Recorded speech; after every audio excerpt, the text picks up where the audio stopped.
Hello everyone. पिछली video में हम रुपए और पैसे के बारे में बहुत कुछ सीख चुके हैं और हमने रुपए को पैसे में और पैसों को रुपए में बदलना भी सीख लिया है। लेकिन आपको पता है, इन्हीं रुपए और पैसों की सहायता से हमें अपनी प्रतिदिन की दिनचर्या होती है उसमें रोज काम आने वाली वस्तुएं जैसे रोटी, कपड़ा, मकान और भी जो जीवन के लिए जरूरी चीजें हैं वो सभी खरीद सकते हैं। तो चलिए इन्हीं पैसों की सहायता से, इन्हीं रुपयों की सहायता से आज हम कुछ शॉपिंग करते हैं, खरीदारी करते हैं। तो चलिए मेरी सहायता कीजिए। तो ये है एक टॉय शॉप, खिलौनों की दुकान। और यहाँ पर देखिए, मुझे ये वाले खिलौने बहुत पसंद आए हैं और इनमें से मुझे 3 खिलौने खरीदने भी हैं। मुझे ये वाला और ये वाला और ये वाला खिलौना खरीदना भी है। अब मुझे इनका रेट यहाँ पर लिखा हुआ दिखाई दे रहा है। ये वाला मुझे 200 रुपए में मिलेगा और जो ये पपी पेयर है ये मुझे 180 रुपए में मिलेगा और जो ये पक्षियों का है ये मुझे 150 रुपए में मिलेगा। तो मुझे ये पता करना है, अगर मैं ये तीनों खिलौने खरीदती हूँ तो मुझे दुकानदार को कितने रुपए देने होंगे।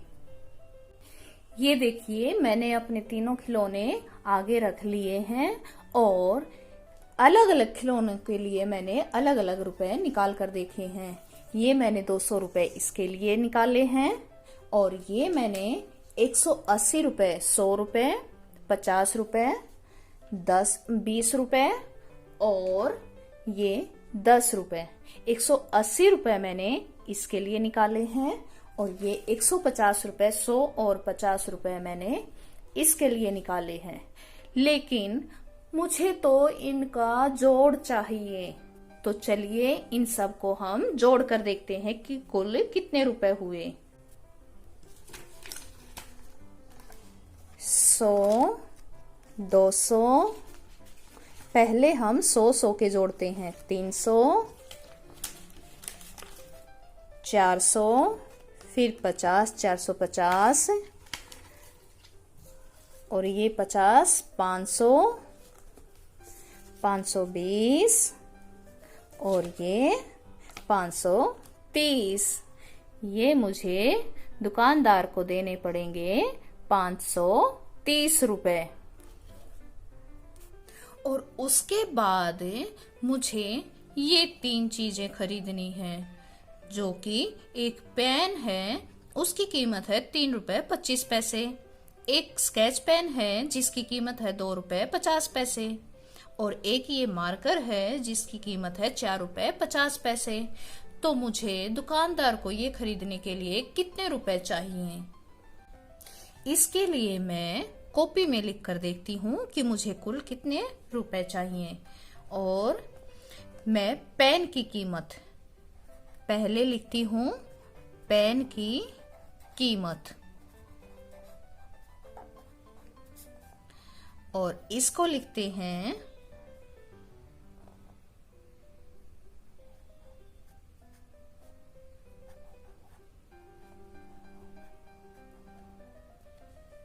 फिर है स्केच पेन की कीमत। स्केच की कीमत कितनी है? 2 रुपए 50 पैसे। 2 रुपए 50 पैसे। फिर है मार्कर की कीमत।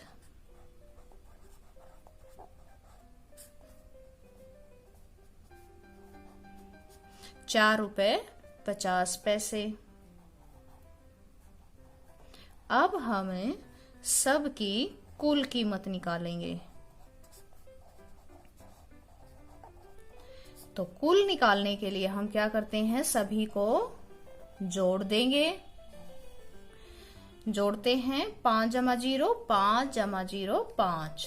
तो यहाँ पर आया 5, 2 जमा 5, 7 जमा 5, 12, 12 का 2 का और 1 गया हासिल, यहाँ पर दशमलव है तो यहाँ पर हम दशमलव लगाएंगे और फिर इनको जोड़ेंगे। 1 जमा 3 4, 4 जमा 2 6, 6 जमा 4 10। तो कुल कीमत आई है 10 रुपए 25 पैसे। मुझे दुकानदार को कितने देने पड़ेंगे? 10 रुपए 25 पैसे।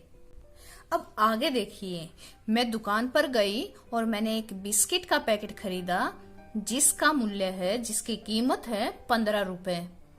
15 रुपए का मैंने बिस्किट खरीदा तो लेकिन मेरे पास 50 रुपए का नोट था। अब मैंने दुकानदार को ये 50 रुपए का नोट दे दिया। तो अब दुकानदार मुझे कितने रुपए वापस लौटाएगा? तो ये आप मुझे जल्दी जल्दी गिनकर बताइए। इसका पता करने के लिए हम क्या करेंगे? बिस्किट की कीमत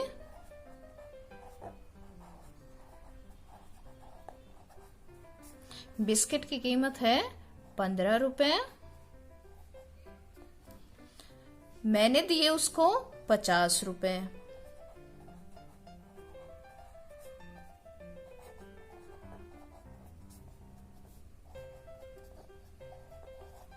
₹50।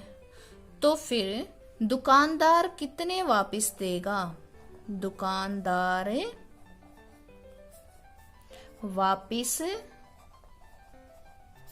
देगा। कितने देगा? चलिए देखते हैं। 50 मैंने दिए हैं, 15 के बिस्किट खरीद लिए, तो वो मुझे देगा 50 रुपए में से 15 रुपए घटाकर। 15 रुपए क्यों घटाएगा? क्योंकि 15 का मैंने बिस्किट खरीद लिया है। तो अब हम इसको यहां पर लिखकर ऐसे घटाकर देखेंगे। रुपए का निशान हम ऊपर बना लेते हैं।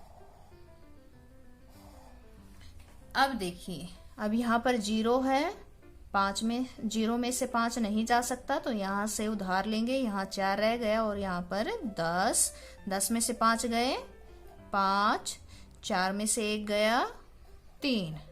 तो दुकानदार मुझे कितने रुपए लौटाएगा? 35 रुपए। कितने रुपए लौटाएगा? 35 रुपए। हम यहाँ पर ऐसे लिख देंगे। अब आपको मेरी आखिरी बार एक सहायता और करनी पड़ेगी। मैं दुकान से एक पोस्टर कलर्स का डिब्बा और एक स्केल लेकर आई हूँ, जिसकी कीमत, स्केल की कीमत 15 रुपए है और इसकी कलर्स की कीमत है 50 रुपए 50 पैसे। तो मुझे पता करना है कि दुकानदार ने मुझे कितने रुपए वापस दिए अगर मैंने दुकानदार को 100 रुपए का नोट दिया होगा। तो ये देखिए, ये मैंने कलर और ये स्केल खरीद कर ये मैंने दुकानदार को 100 रुपए का नोट दिया। तो दुकानदार मुझे कितने वापस करेगा? तो चलिए देखते हैं एक बार। हम पहले लिखते हैं कलर्स की कीमत।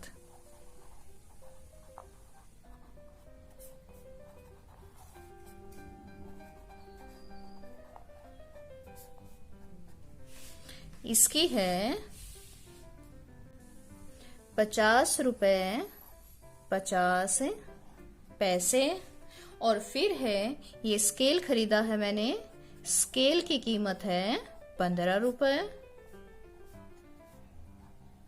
पैसे नहीं है तो पैसों के नीचे हम 0 लगा देंगे। पहले हम इन दोनों की कुल कीमत पता करेंगे।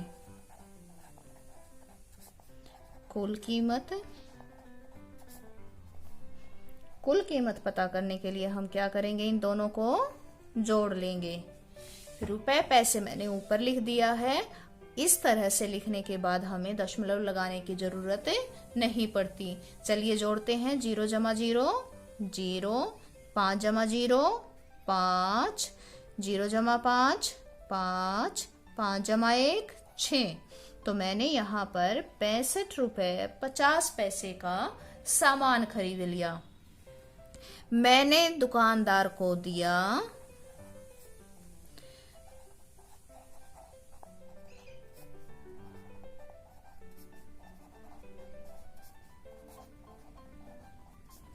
दिए।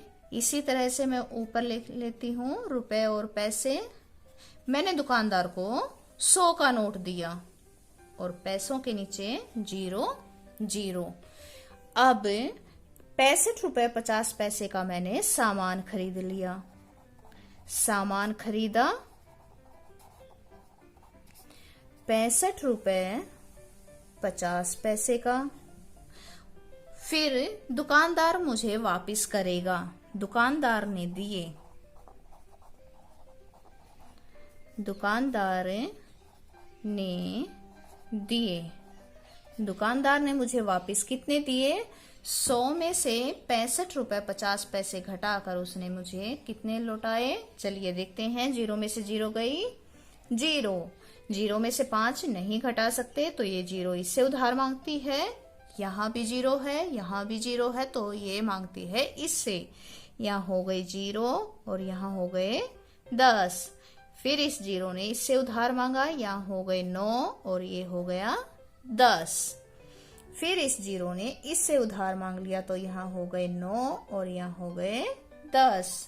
अब 10 में से 5 गए 5 और 9 में से 5 गए 4 और 9 में से 6 गए 3। तो दुकानदार ने मुझे 34 रुपए 50 पैसे लौटाए। तो ये मेरी सभी समस्याओं का हल निकल गया है। आज के लिए इतना ही। उम्मीद करती हूँ आपको रुपए और पैसों को जोड़ना और घटाना आसानी से आ गया होगा। अब इसका आप अभ्यास कीजिए और वीडियो अच्छी लगी तो लाइक और शेयर जरूर करें। चैनल पर फर्स्ट टाइम आए हैं तो चैनल को सब्सक्राइब जरूर करें। आज के लिए इतना ही। Thank you.